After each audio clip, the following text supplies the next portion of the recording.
Assalamualaikum warahmatullahi wabarakatuh. Halo anak-anak, apa kabar kalian semua? Semoga dalam keadaan baik-baik saja ya, dan dalam keadaan sehat walafiat. Amin ya robbal alamin. Sebelum kita belajar, mari kita sama-sama membaca basmalah. Bismillahirrahmanirrahim.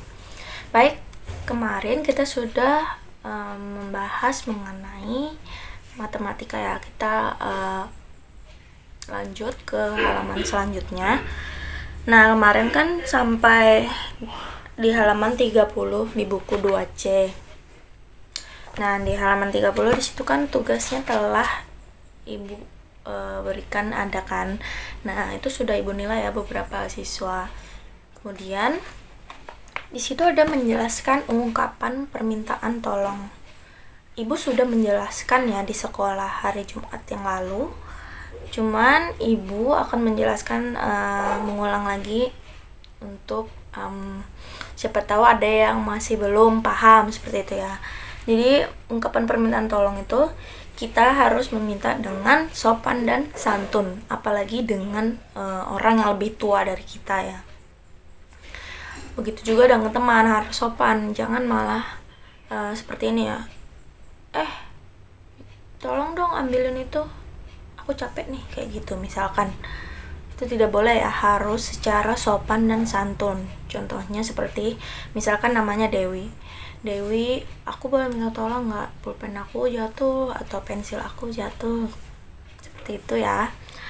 Baik, lanjut, yaitu di halaman selanjutnya ada pengalaman sila pertama di sekolah. Ini juga sudah Ibu jelaskan waktu hari Jumat. Ibu hanya mengulang sedikit saja ya. Ya, pengalaman pertama Pancasila di sekolah yaitu yang pertama, memohon kepada Tuhan agar setiap kegiatan di sekolah dapat terlaksana dengan baik. Kemudian mengembangkan sikap saling menghormati kepada teman dalam menjalankan ibadah sesuai ajarannya.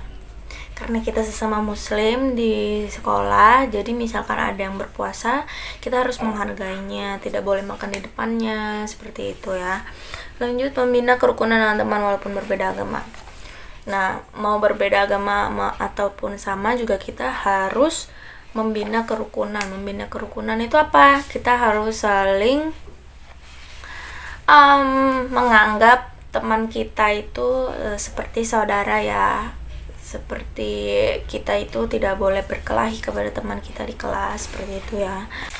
Sila kedua yaitu untuk mengajarkan kita untuk menyayangi sesama manusia. Nah, contohnya itu memperhatikan Ibu di saat mengajar, mau online ataupun secara offline atau luring, itu harus memperhatikannya. Kemudian yang kedua, memberi semangat untuk petugas sekolah yang sakit. Sila ketiga, menjelaskan bahwa bangsa Indonesia adalah bangsa yang satu. Perbedaan yang ada tidak menjadi penghalang bagi masyarakat Indonesia untuk bersatu. Sila ketiga juga mengajarkan untuk mencintai tanah air Indonesia. Sikap cinta tanah air dapat ditunjukkan dengan cara pertama, menggunakan produk buatan dalam negeri. Menggunakan produk buatan dalam negeri itu apa sih, Bu? Nah, jadi menggunakan produk dalam negeri itu kita membeli barang yang memang mereknya itu berasal dari Indonesia. Contohnya itu seperti Erigo ya. Mungkin anak-anak belum tahu Erigo. Nah, Erigo itu salah satu produk Indonesia. Lagi ngetren juga sih. Kemudian lanjut sepatu ya. Kalau sepatu itu Indonesia punya Ventela. Nah, itu asli 100% buatan Indonesia. Selain itu, batik juga asli produk buatan Indonesia. Ya. Kemudian lanjut, mengikuti upacara bendera dengan tertib, mempelajari budaya daerah lain yang ada di Indonesia. Kemudian bekerja sama membersihkan ruang kelas. Nah, itu penjelasan singkat mengulang kembali yang telah Ibu jelaskan di hari Jumat. Kebetulan hari Jumat itu Ibu memakai buku yang satunya dan pembahasannya pun sama. Ibu mengulang lagi agar anak-anak bisa ingat seperti itu ya. Kemudian sekarang kita lanjut ke matematika ya. karena kemarin belum sempat ibu lanjutkan. Nah, di sini boleh dibuka di halaman 33 buku 2C ya. Di situ ada matematika, penjelasannya masih sama, yaitu pengukuran panjang menggunakan alat ukur baku. Nah, di sini ibu jelaskan lagi, pengukuran dengan alat baku akan menghasilkan hasil yang sama walaupun diukur oleh orang yang berbeda, karena yang diukur adalah alat baku, jadi tidak akan berbeda. Contohnya apa? Penggaris dan meteran. Nah, di sini ada contoh. Panjang sapu sama dengan 160 cm. Bu, kalau 160 cm itu berapa meter, Bu? Kayak gitu ya contohnya. Nah, karena kita belajar sebelumnya itu selalu genap ya. Atau apa namanya, ngepas seperti itu. Contoh 100, 200, nggak pernah lebih gitu ya. Nah, di sini contohnya 160 cm, Bu. Gimana, Bu? Berapa meter, Bu? Nah, jadi misalkan itu lebih 160 cm, berarti kita membacanya itu kan 100 cm sama dengan 1 meter. Nah, itu tadi 160. Berarti 100-nya 1 meter. Kemudian 60-nya cm. Jadi 1 meter lebih 60 cm. Nah, seperti itu. Contoh lagi, jika 130 cm, berapa meter, Bu? Nah, dicek lagi, 100 cm itu berapa meter? 1 meter. Kemudian berarti ditambahin lebih 1 meter lebih 30 cm. Seperti itu ya. Paham? Nah, semoga paham ya. Kemudian lanjut, panjang bambu 210 cm. Nah, 200 cm itu berapa meter? Ibu udah jelaskan ya kemarin hari Senin. 200 cm berarti 2 meter. Nah, seperti itu ya. 10-nya gimana, Bu? 10-nya tetap senti karena tidak sampai 100. Nah, jadi 2 meter lebih 10 cm. Lanjut ya matematika ke halaman 36. Nah, jika menggunakan penggaris, panjang dahan 4 kali 30 cm sama dengan 120 cm. Nah, Bu, kok jadi 120 cm? Nah, jadi ini perkalian ya. 4 dikali 30 itu sama dengan 120 cm.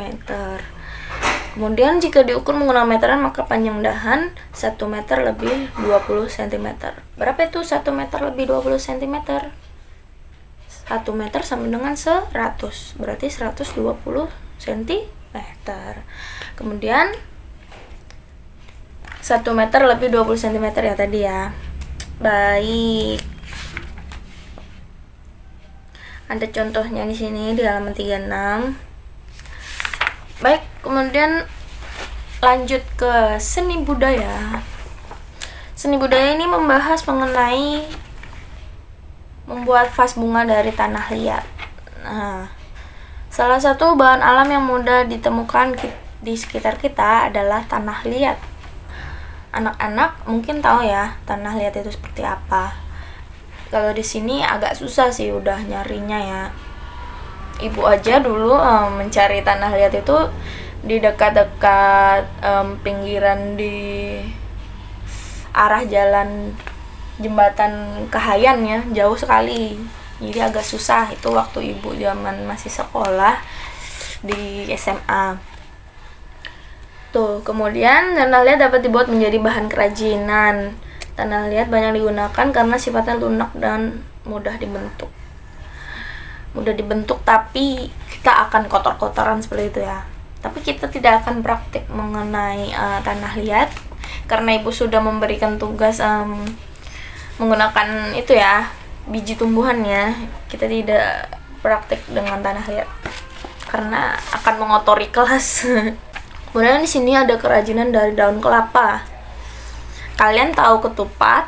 Nah, itu kan menggunakan daun kelapa ya. Jujur ibu tidak bisa membuat ketupat sampai sekarang. Agak susah ya, agak rumit ya. Kemudian tumbuhan lain juga dapat dijadikan karya kerajinan. Salah satunya kerajinan anyaman dari daun kelapa. Tuh ada juga dari biji-bijian ya. Ibu memilih salah satu saja yang lebih mudah, yaitu dengan menggunakan biji-bijian tumbuhan. Baik, karena itu telah ibu jelaskan ya, materi yang ada puisi itu udah ibu jelaskan juga di hari Jumat sama-sama. Kemudian untuk tugasnya ibu harapkan dikerjakan di halaman 45. Halaman 45 semuanya aja sampai 48 yang pilihan ganda saja. Nah, ini dikumpulkan hari Jumat saja, sekalian PR yang seni budaya ya. Seni budayanya jangan lupa dibawa di hari Jumat bagi yang luring. Dan juga ini semoga sudah selesai di hari Jumat nanti, agar ibu menilai langsung ya. Jadi tugas jadi tugasnya di halaman 45 sampai 48 yang bagian pilihan ganda saja. Karena ibu sudah menjelaskan semuanya ya di khusus subtema 2. Nanti mungkin hari Jumat ibu akan menjelaskan menggunakan buku 2B lagi. Ya, baik, itu saja penjelasan dari ibu. Semoga dapat dipahami. Jangan lupa dikerjakan ya soalnya. Baik, wassalamualaikum warahmatullahi wabarakatuh.